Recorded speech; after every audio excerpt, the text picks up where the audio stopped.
प्रेम से बोलिए सूर्य नारायण की जय। प्यारे भक्तों, आज आप सभी श्रवण करेंगे रविवार सूर्य नारायण की व्रत कथा। अटपट नगरी का एक गरीब ब्राह्मण लकड़ियों और घास के लिए हर रोज जंगल में जाया करता था। एक दिन उसने वहां वन देवियों को सूरज भगवान की पूजा करते हुए देखा। सूर्य नारायण के आह्वान का उनका अनुष्ठान अनूठा था। ब्राह्मण ने साहस जुटाकर उनसे पूछा कि ये क्या कर रहे हैं आप लोग। तब उन्होंने उत्तर दिया, यह सूर्य नारायण का अनुष्ठान है। ब्राह्मण ने कहा, मुझे भी इसकी विधि बताइए। तब वन देवियों ने कहा, नहीं, यह बहुत शक्तिशाली अनुष्ठान है। यदि हम तुम्हें सिखा देंगे तो संभवतः तुम अहंकारी हो जाओगे और इसे विधि पूर्वक न करोगे। ब्राह्मण ने वचन दिया, नहीं नहीं, मैं ऐसा बिल्कुल नहीं करूंगा।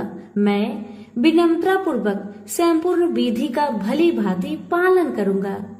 तब वन देवियों ने कहा, उसे अनुष्ठान की विधि समझाई कि रविवार को चंदन सार से सूर्य नारायण का चित्र बनाकर उसे पुष्प और फल अर्पित करे। उसके बाद 6 महीने तक हर रविवार को वह ऐसा ही करे। फिर उसके अगले 6 महीने गरीबों को दान करे। ब्राह्मण घर गया और रविवार से अनुष्ठान प्रारंभ कर दिया। उसके अनुष्ठान से सूरज भगवान बहुत प्रसन्न हुए। धन धान्य से ब्राह्मण का घर भर गया। उसे बहुत प्रसिद्धि प्राप्त हुई। एक दिन रानी ने उसे बुलवाया। राजमहल में जाते समय भय से उसकी टांगे कांप रही थी। रानी ने उसे बैठने को आसन दिया और सहृदयता से कहने लगी, डरने की कोई बात नहीं है। हमने आपको इसलिए बुलाया है कि हम चाहते हैं आप अपनी बेटियां हमें दे दे। ब्राह्मण सिसकते हुए कहा, मेरी बेटियां बहुत तंगी में बड़ी हुई है। राजवंश में उनके साथ चाकरों के समान आप व्यवहार करेंगी। रानी ने उसे आश्वस्त किया कि नहीं नहीं, ऐसी बात नहीं है, आप चिंता न करें, उनके साथ राजसी व्यवहार किया जाएगा। एक का राजा से विवाह होगा और दूसरी का मंत्री से होगा। ब्राह्मण ने खुशी खुशी रानी का प्रस्ताव स्वीकार कर लिया। शीघ्र ही विवाह हो गए और ब्राह्मण की बिटिया ससुराल चली गई। पूरे 12 बरस ब्राह्मण उनसे मिलने नहीं आया। वह अपने काम और काज में और अनुष्ठान में व्यस्त रहता था। तथा 12 बरस बाद उसने बेटियों से मिलने की सोची। पहले वह बड़ी बेटी के पास गया। बड़ी बेटी राजा से ब्याही थी। बेटी ने पिता को रत्नजड़ित चौकी पर बिठाया। सुगंधित जल से उनके हाथ पैर धुलवाए और मिठाई परोसी। ब्राह्मण ने कहा, जलपान से पहले तुम मेरी कथा सुनोगी? पर बेटी ने कहा, नहीं बाबा, आज मुझे अवकाश नहीं। महाराज अखेट के लिए प्रस्थान करने वाले हैं। मुझे उनके खाने की व्यवस्था करनी होगी। ब्राह्मण को उसका व्यवहार बहुत अशिष्ट लगा। वह क्रोध होकर वहां से चल पड़ा। ब्राह्मण वहां से छोटी बेटी के पास गया, जो कि मंत्री से ब्याही गई थी।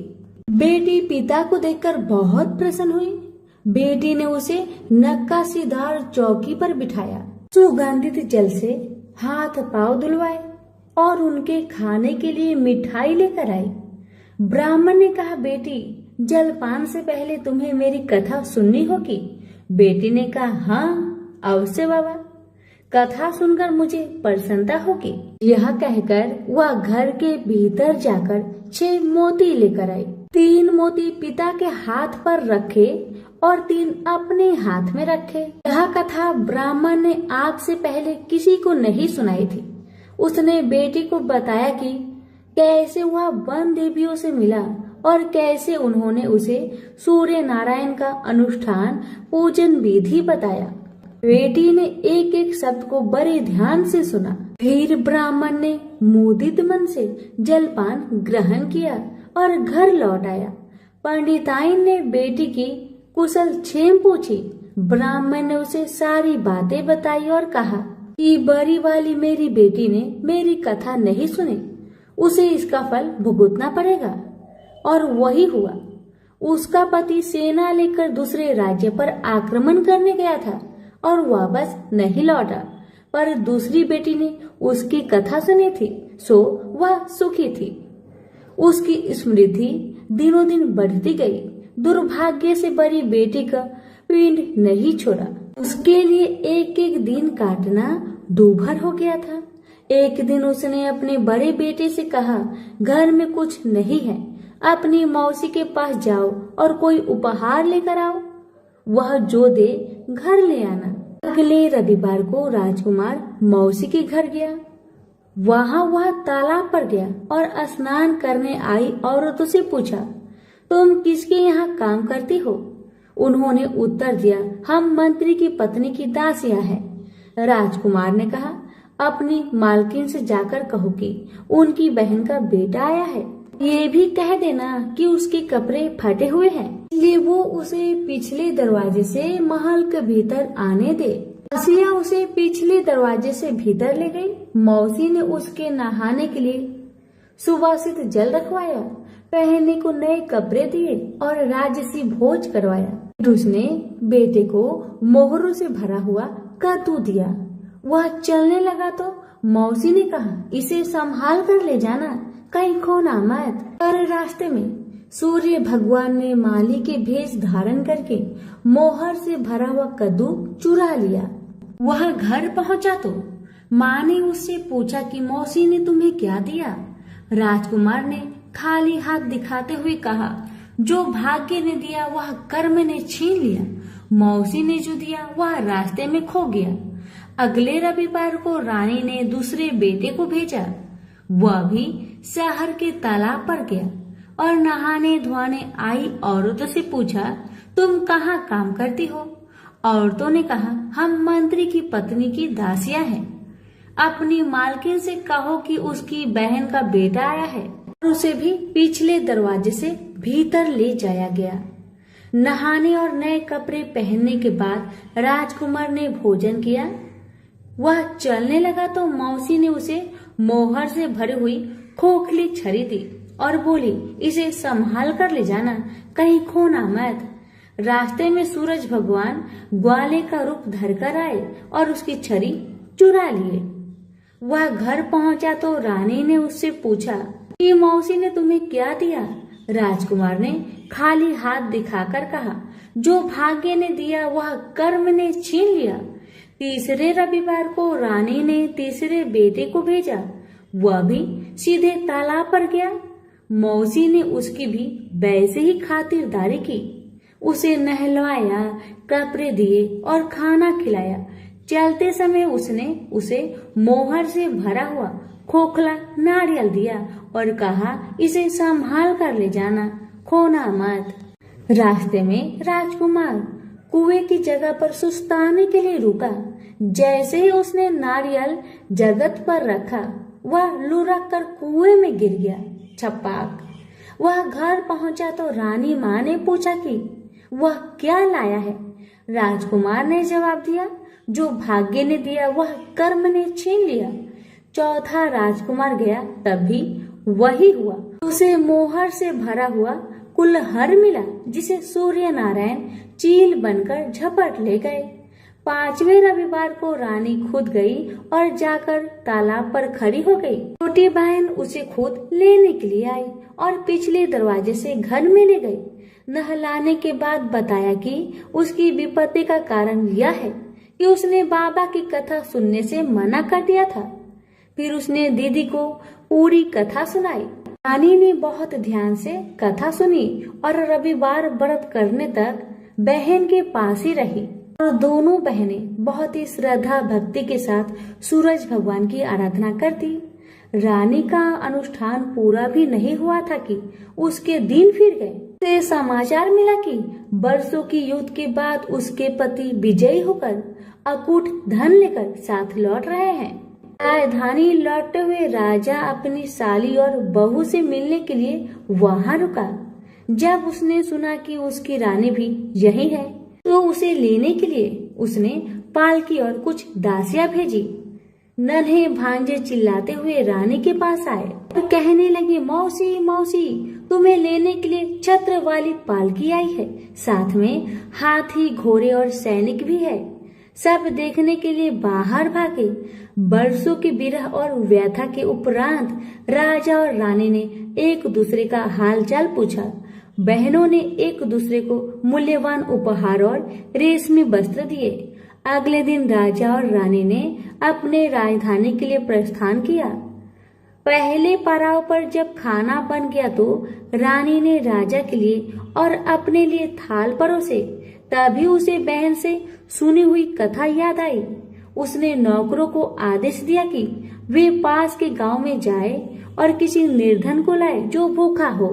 गांव में उन्हें ऐसा कोई नहीं मिला, पर वापस आते समय उन्हें एक भूखा लकड़हारा मिल गया। वे उन्हीं को रानी के पास ले आए। रानी ने 6 मोती निकाले, 3 लकड़हारे को दिए और 3 अपने हाथ में रखे। फिर रानी ने उसे अपने पिता और वन देवियों की कथा सुनाई। लकड़हारे का रोम रोम कान बन गया। कथा सुनते ही उसके गड्ढर की सारी लकड़ियां सोने की हो गई। उसने शपथ ली कि वह पूर्ण विधि विधान से सूर्य नारायण का अनुष्ठान करेगा, बिल्कुल वैसे ही जैसे वन देवियों ने ब्राह्मण को सिखाया था। अगले दिन राजा रानी ने दल बल के साथ फिर पड़ाव डाला। खाना बन गया तो रानी ने राजा के लिए और अपने लिए खाना परोसकर सेवकों को किसी निर्धन और भूखे को लाने का आदेश दिया। आज वे एक किसान को लाए जिसकी फसल मुरझा गई थी और कुआं सूख गया था। रानी ने 6 मोती निकाले, 3 किसान को दिए और 3 अपने हाथ में रखे। फिर उसने उसे अपने पिता और वन देवियों की कथा सुनाई। कथा संपूर्ण होने से पहले ही उसकी फसल फिर से हरी भरी हो गई और सूखे कुएं में पानी भर आया।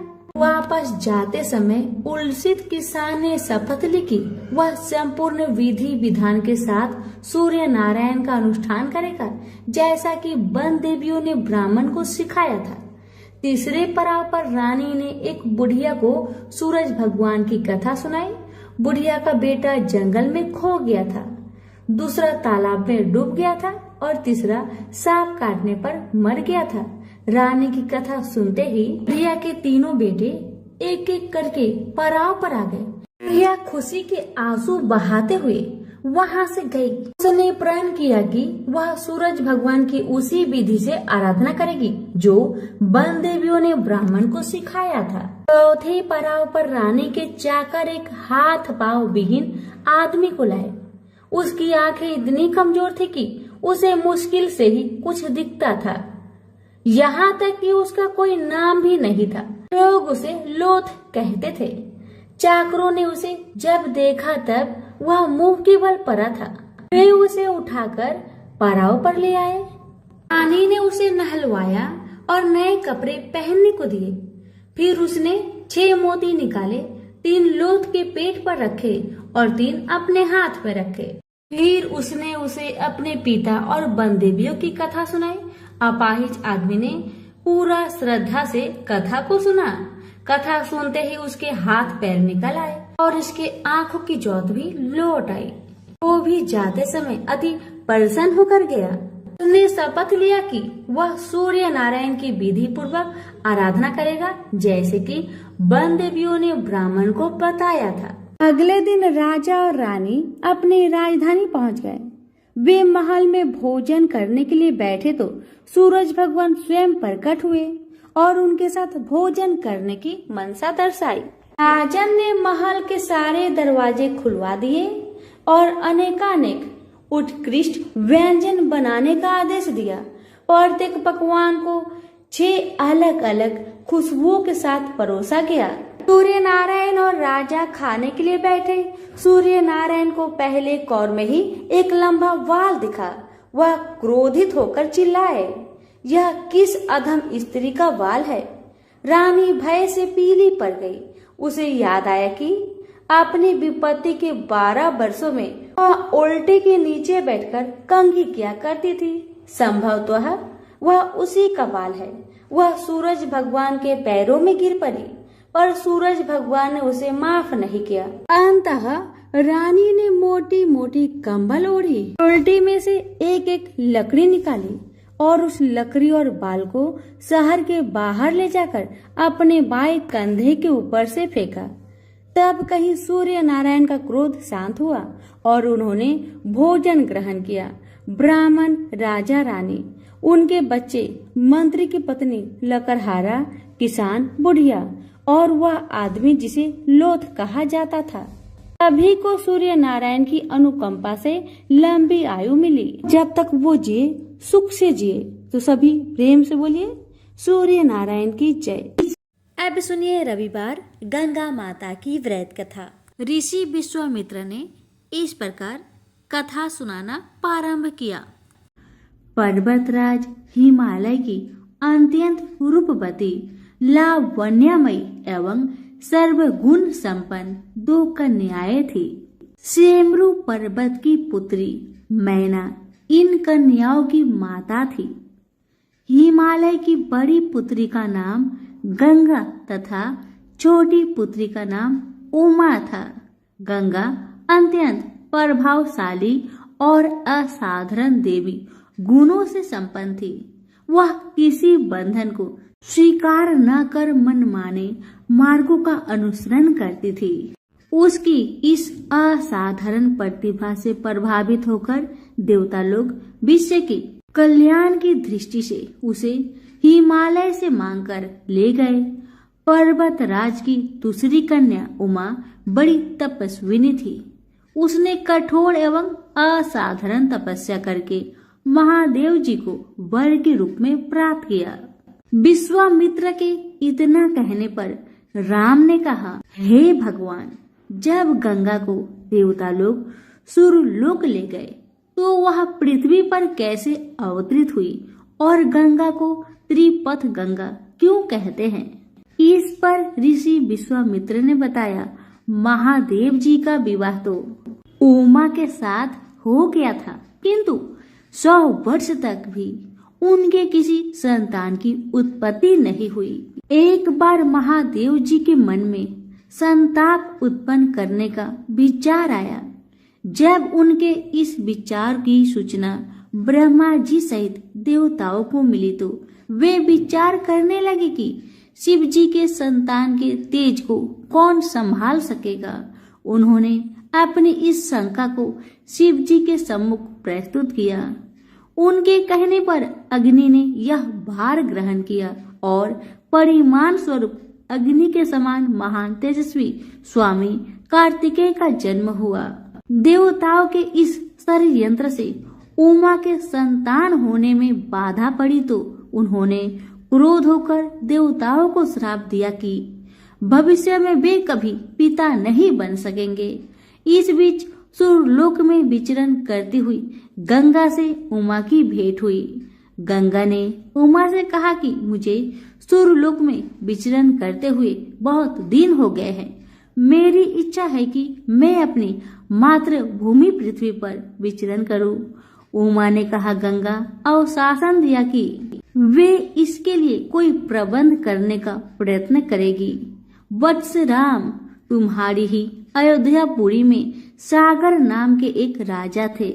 उनके कोई पुत्र नहीं था। सागर की पट रानी केसनी विदर्भ प्रांत के राजा की पुत्री थी। केसिनी सुंदर, धर्मात्मा और सत्य परायण थी। सागर की दूसरी रानी का नाम सुमति थी, जो राजा अरिष्ट नेमि की कन्या थी।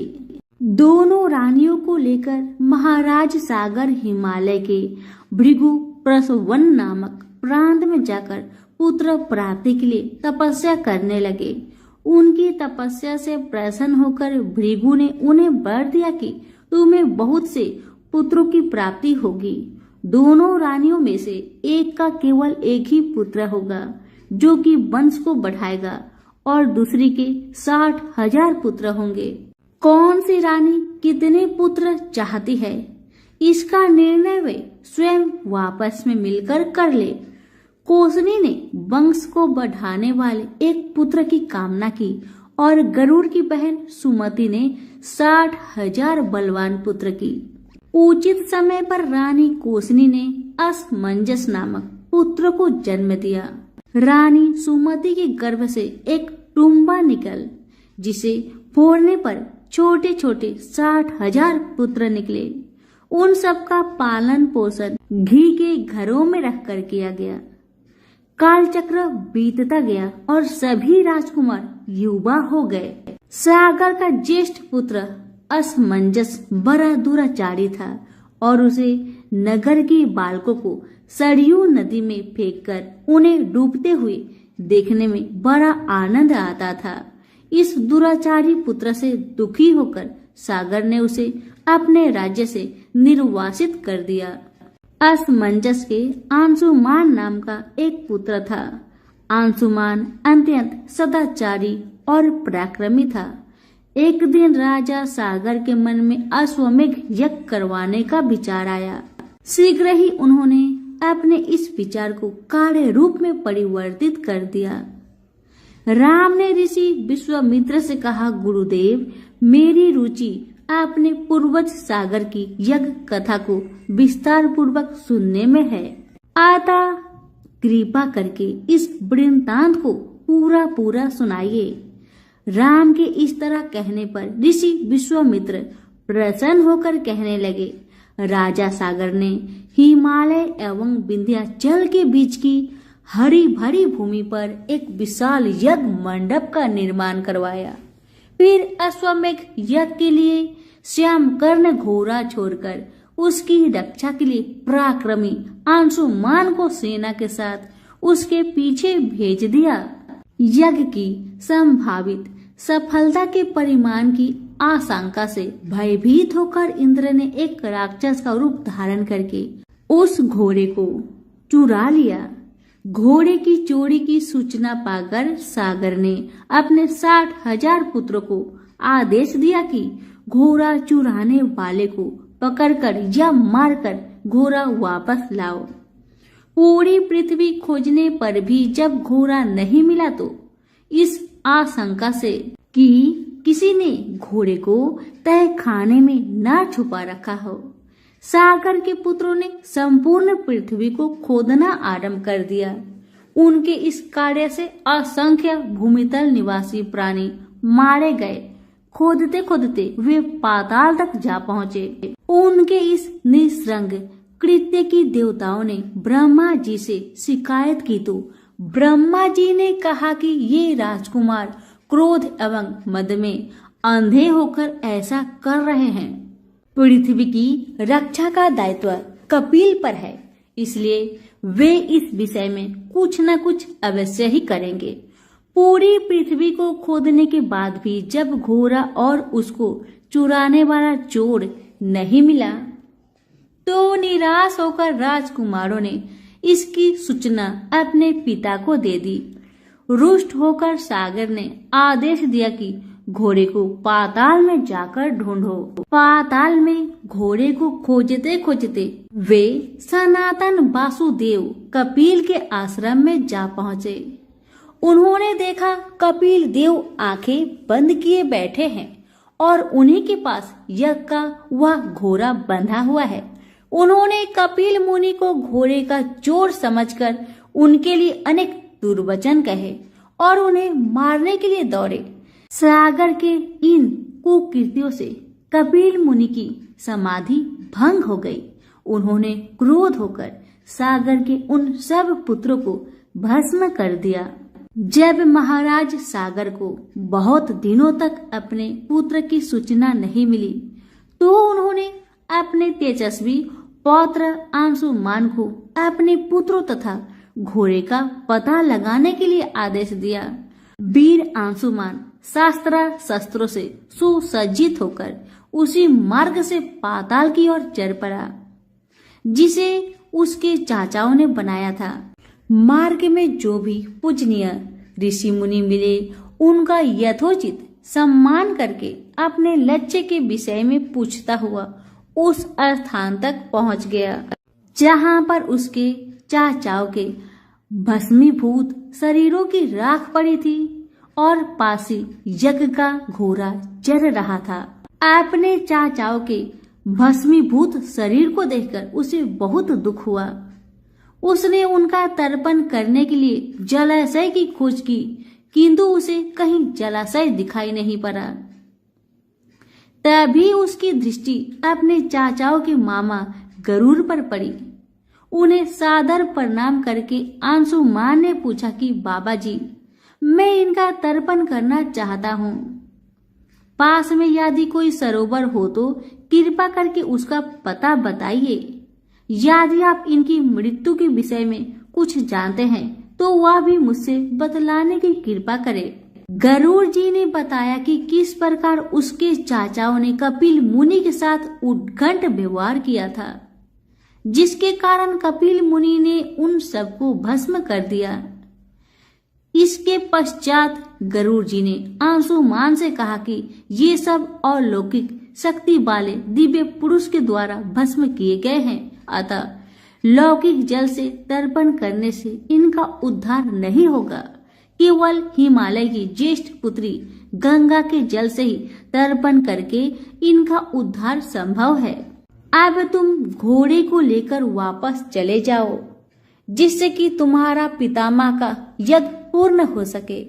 गरुड़ जी की आज्ञा अनुसार अंशुमान वापस अयोध्या पहुंचे और अपने पितामह को सारा वृत्तांत सुनाया। महाराज सागर ने दुखी मन से यज्ञ पूरा किया। वे अपने पुत्र के उद्धार करने के लिए गंगा को पृथ्वी पर लाना चाहते थे, पर ऐसा करने के लिए उन्हें कोई भी युक्ति न सूझी। थोड़ा रुककर विश्वामित्र ने कहा, महाराज, सागर के देहांत के पश्चात अंशुमान बड़ी न्यायप्रियता के साथ शासन करने लगा। अंशुमान के परम प्रतापी पुत्र दिलीप हुए। दिलीप की व्यवसाय हो जाने पर अंशुमान दिलीप को राज्य का भार सौंपकर हिमालय की कंदराओं में जाकर गंगा को प्रसन्न करने के लिए तपस्या करने लगे, किंतु उन्हें सफलता प्राप्त नहीं हो पाई। उनका स्वर्गवास हो गया। इधर जब राजा दिलीप का धर्मनिष्ठ पुत्र भगीरथ बड़ा हुआ तो उसे राज्य का भार सौंपकर दिलीप भी गंगा को पृथ्वी पर लाने के लिए तपस्या करने चले गए, पर उन्हें भी मनोवांछित फल नहीं मिला। भगीरथ बड़े प्रजावत्सल नरेश थे, किंतु उनकी कोई संतान नहीं हुई। इस पर वे अपने राज्य का भार मंत्रियों को सौंपकर स्वयं गंगावतरण के लिए गोकर्ण नामक तीर्थ पर जाकर कठोर तपस्या करने लगे। उनकी अभिभूत पूर्व तपस्या से प्रसन्न होकर ब्रह्मा जी ने उन्हें वर मांगने के लिए कहा। भगीरथ ने ब्रह्मा जी से कहा कि हे प्रभु, यदि आप मुझ पर प्रसन्न है तो मुझे यह वर दीजिए कि सागर के पुत्र को मेरे प्रयत्नों से गंगा का जल प्राप्त हो, जिससे उनका उद्धार हो सके। इसके अतिरिक्त मुझे संतान प्राप्ति का भी वर दीजिए, ताकि इक्ष्वाकु वंश नष्ट न हो। ब्रह्मा जी ने कहा कि संतान का तेरा मनोरथ शीघ्र ही पूर्ण होगा, किंतु तुम्हारे माथे गए प्रथम वरदान को देने में कठिनाई यह है कि जब गंगा जी वेग के साथ पृथ्वी पर अवतरित होगी तो उनके वेग को पृथ्वी संभाल नहीं सकेगी। गंगा जी की वेग को संभालने की क्षमता महादेव जी की अतिरिक्त किसी में भी नहीं है, इसलिए तुम्हें महादेव जी को प्रसन्न करना होगा। इतना कहकर ब्रह्मा जी अपने लोक को चले गए।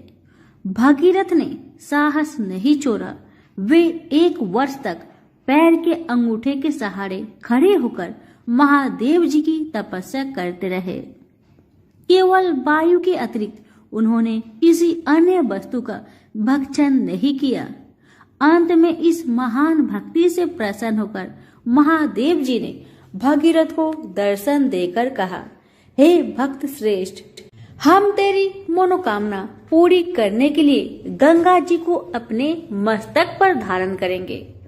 इसकी सूचना पाकर बेबस होकर गंगा जी को सूर्यलोक का परित्याग करना पड़ा। उस समय वे सूर्यलोक से कहीं जाना नहीं चाहती थी।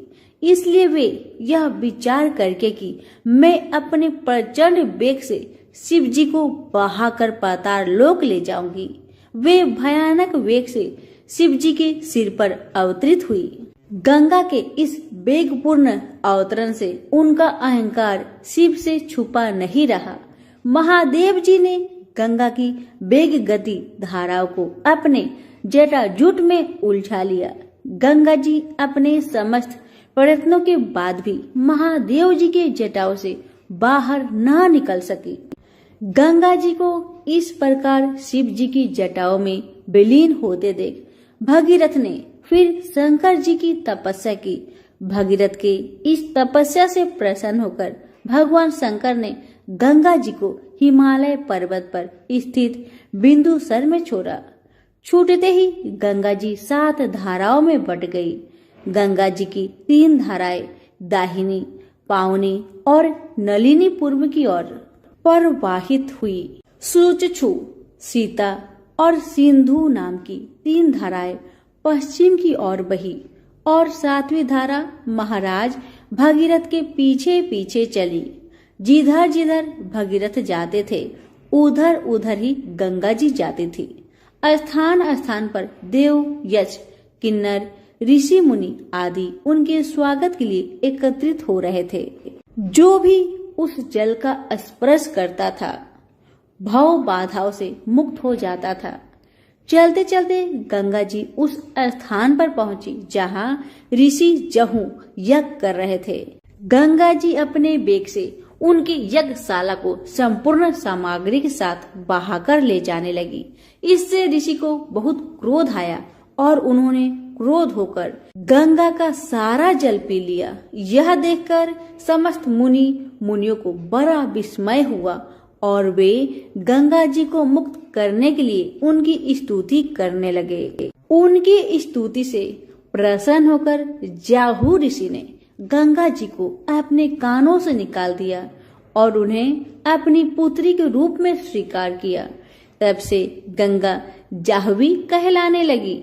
इसके पश्चात वे भागीरथ के पीछे पीछे चलते चलते समुद्र तक पहुंच गई और वहां से सागर के पुत्रों का उद्धार करने के लिए रसातल में चली गई। उनके जल के स्पर्श से भस्मीभूत हुए सागर के पुत्र निष्पाप होकर स्वर्ग गए। उस दिन से गंगा के 3 नाम हुए, त्रिपथ गंगा, जाह्नवी और भागीरथी।